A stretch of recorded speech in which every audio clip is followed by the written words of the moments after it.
नमस्कार ताई, मी LS मराठीमधून अभिषेक करंडे बोलतोय. जयपूरमध्ये अभिजित दिपके यांच्यावरती जो हल्ला झालेला आहे, या हल्ल्यावरती तुमची पहिली प्रतिक्रिया?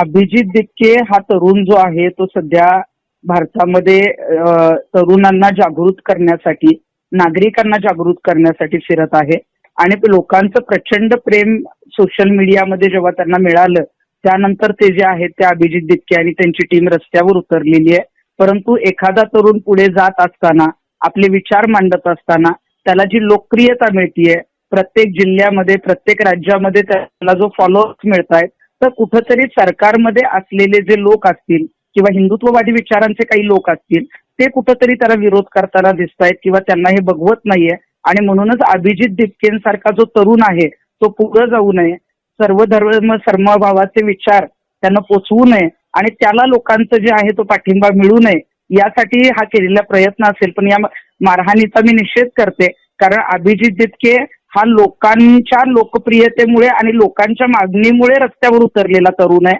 तो जर त्याची लढाई विचारांनी लढतोय तर त्या विचारांच्या लढाईला उत्तर हे विचारांनी दिलं पाहिजे. तुम्ही जर विचारांच्या लढाईला विचारांनी उत्तर देऊ शकत नाही तेव्हा कुठंतरी मग हल्ला करायचा, धक्काबुक्की करायची, मारहाण करायची, अशा पद्धतीचं जे आहे ते कृत्य समोर येतं.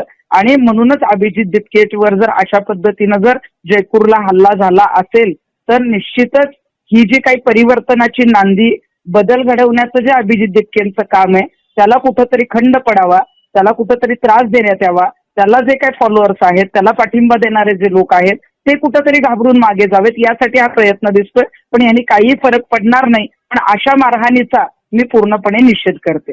ताई, या मारहाणीत आणखी एक गोष्ट म्हणजे अशा गर्दीत शिरून हा हल्ला करून हे आंदोलन वेगळ्या दिशेला, हिंसाचार भडकवण्याच्या दिशेला नेण्याचा प्रयत्न असू शकतो का? हो, कारण आता अभिजित दिपके आणि त्यांची जी काही टीम, मी त्यांच्या प्रेस किंवा ज्या काही वाक्य किंवा विधानं ऐकलेली आहेत, बघितलेली आहेत, ती संविधानाला अनुसरून आहेत. त्यांनी सांगितलं की संविधानानं दिलेला अधिकार आहे, संविधानानं दिलेले हक्क आहेत आणि त्यानुसार आम्ही जे आहे हे सगळं करतोय. त्यामुळे संविधानिक पद्धतीनं जर कोणी त्या मार्गाने जात असेल तर निश्चितच असंविधानिक मार्ग वापरून कुठंतरी त्यांना बदनाम करण्याचा प्रयत्न, असं कुठंतरी हल्ला करायचा, शिरायचा आणि म्हणजे संविधानिक भाषा वापरतात, त्यांच्याच रॅलीमध्ये कशा पद्धतीने असंविधानिक गोष्टी घडतात हे दाखवण्याचा हा कुणीतरी कट रचलेला दिसतोय. परंतु लोक ज्यांच्या बरोबर आहेत त्यांच्या विरोधात तुम्ही काहीही केलं तर लोकांचे विचार आणि ज्यांच्याकडे संविधान आहे, संविधान घेऊन चाललेले हे तरुण आहेत, त्यामुळे त्यांना फार काही फरक पडणार नाही. नक्कीच ताई, LS मराठीशी संवाद साधल्याबद्दल खूप खूप धन्यवाद.